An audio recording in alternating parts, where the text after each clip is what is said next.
Graça e paz, queridos. Deus me deu um sonho em 2011 e, mediante a tudo que está acontecendo, os vídeos que Deus tem colocado no coração das pessoas para postarem, eu resolvi postar. Nesse sonho, queridos, eu fui levado pelo Espírito ao pós-arrebatamento da igreja. Todos estavam sentados num vagão de trem. Eu também estava sentado nesse vagão de trem. E eu sabia de uma forma ou outra que todos ali eram evangélicos. De repente se levantou um varão no meio do trem e ele começou a falar em língua e ter manifestação do Espírito Santo. E os crentes que estavam ali no vagão, eles começaram a ficar escandalizados com aquele varão de Deus. Ele dizia: vem pra cá, vem pra esse lado do trem. Ele repetiu isso umas 3 vezes, mas nenhuma pessoa lhe dava ouvido ao que aquele servo do Senhor estava falando, como se ele estivesse falando mentira, ou como se ele fosse um bêbado, uma pessoa mentirosa.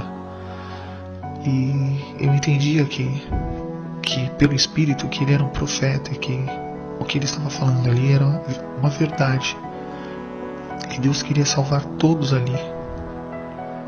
Então eu rolei num movimento muito rápido para o lado que estava esse profeta. Eu entendi que era para ir para aquele lado. E quando eu olhei para trás, queridos, o vagão, ele caiu no abismo. Esse vagão caiu no abismo. E de repente eu cheguei com esse trem na frente de um dragão vermelho. Esse trem parou na frente de um dragão vermelho e tinha várias autoridades ali de governo guerreando com aquele dragão. Eles não conseguiam vencer. Eles diziam assim: o nosso exército vai destruir. Mas pelo contrário, todos eles foram pegos por essa besta. Então eu fui levado como numa fração de segundos para um outro lugar para ver o que estava acontecendo ali. E eu vi as igrejas que foram arrebatadas, todas em ruínas, todas foram derrubadas pelo governo. As igrejas que falavam a pura palavra de Deus, que pregavam: se arrependa, Jesus Cristo está voltando, conhecereis a verdade vos libertará. Tinha culto de estudo da palavra, porque a fé vem pelo ouvir e ouvir a palavra de Deus. E essas igrejas foram destruídas porque as pessoas tinham sido arrebatadas. Eu pude ver muitas pessoas com marcas na mão e na testa, com código ali pelas cidades. E eles diziam assim: qual a sua identificação? Havia vários núcleos de controles em centros, como se fosse central de atendimento.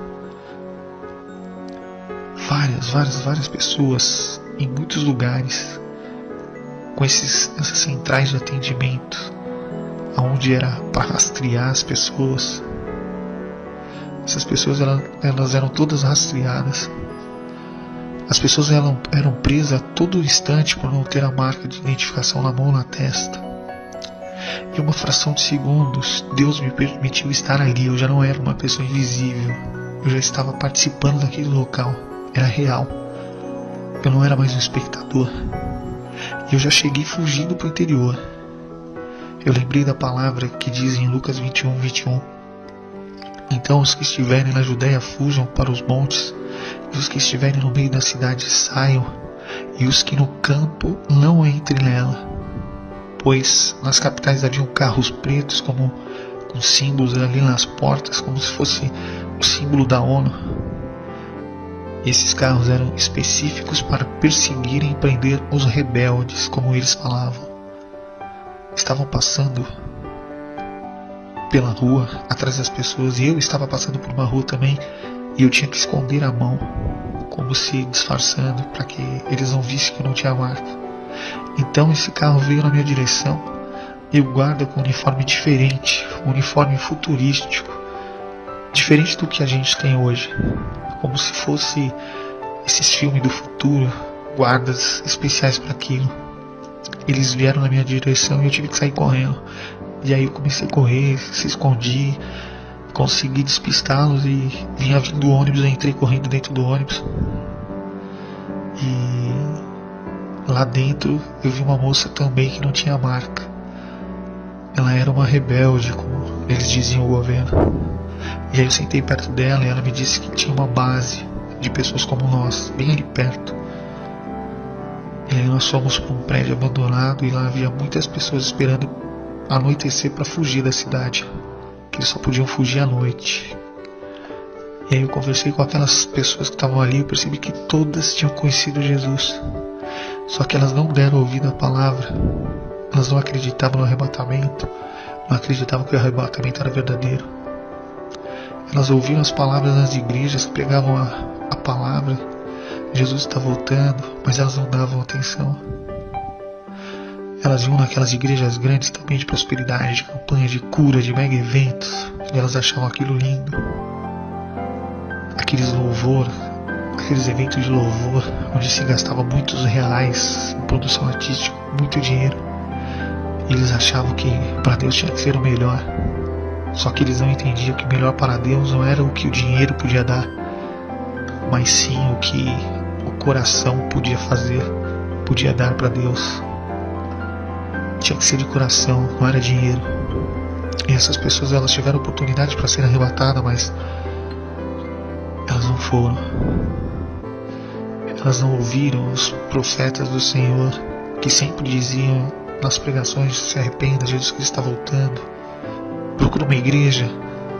Jesus procura uma igreja sem mancha e sem mácula. Elas não ouviam os profetas dizer isso.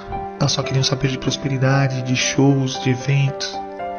Eu pude ver em frente ao local que nós estávamos ali, querido, havia uma igreja intacta. Ela não havia sido destruída.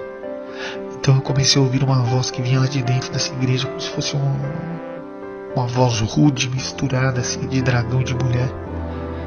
E de onde eu estava, o Espírito abriu uma tela, como uma tela de cinema, para que eu pudesse ver o que estava acontecendo ali, dentro daquela igreja. Ela estava lotada, todos ali estavam com a marca nas mãos. E eu tive discernimento que era uma igreja que falava de prosperidade, de curas. Elas não falavam da volta de Jesus, do se arrependa, do muda a sua vida. O pastor daquela igreja, ele só falava de dinheiro, de bênçãos. Ele não falava de santidade, não falava de renúncia, não falava que Jesus estava voltando. Pelo contrário, da boca dele saía a palavra de blasfêmias, pois era uma falsa igreja. O arrebatamento aconteceu e eles não perceberam, pois não conheciam a Bíblia. Eles viviam de campanha em campanha, de prosperidade em prosperidade, de cura em cura. Para eles nada havia mudado, nada fazia parte do mundo que eles viviam. O mundo deles era diferente porque eles não conheciam a verdade.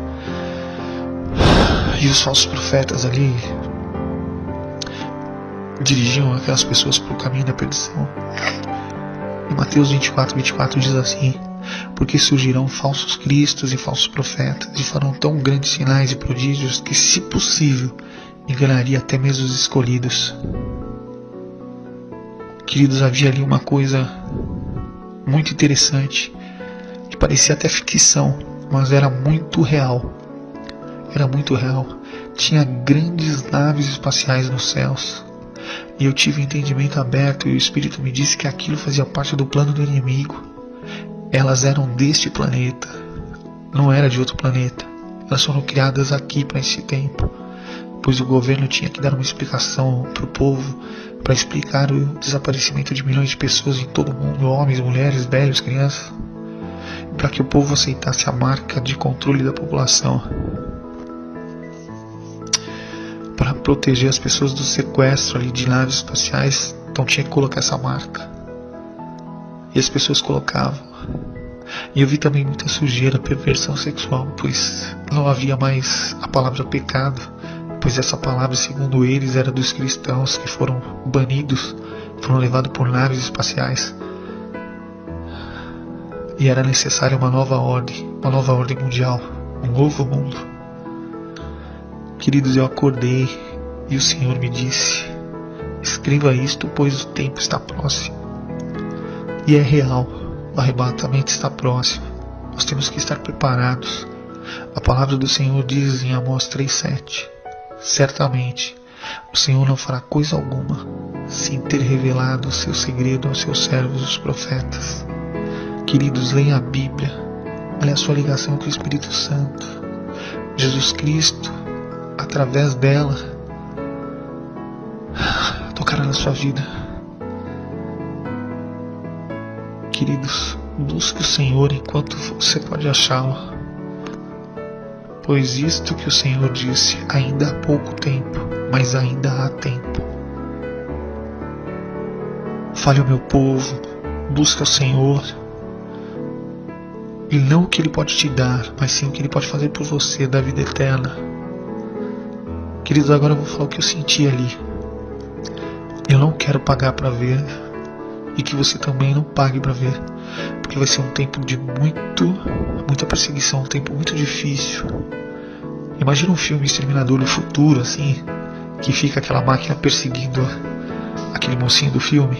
Então, agora imagina muitas pessoas atrás das pessoas que não têm a marca, ou seja, para eles do rebelde. Vai ser um momento de fuga, um momento de desespero. Não paga para ver. Agora imagina isso na realidade, queridos. É uma realidade, não é ficção. Jesus está voltando, a perseguição vai ser terrível. Vai ter tortura, morte. Não paga para ver, queridos. Queiram estar com Jesus. Porque se você quiser estar com Jesus depois, nessa época de tribulação, você vai ter que entregar a sua vida. Vai ter que ser decapitado. Você não vai querer passar por essa situação. Queridos, não pague para ver. Não pague para ver. Não receba a marca. Busque agora o Senhor enquanto você pode achá-lo. Mude seu caminho. Ore, peça ao Senhor: Senhor, me dá uma nova chance. Senhor, eu quero estar contigo. Ainda há tempo. Pouco tempo, mas ainda há tempo. Busque o Senhor. Não queira pagar o preço. Queridos, fica na paz. Deus te abençoe. E lembre-se, Jesus Cristo está voltando. Se arrependa.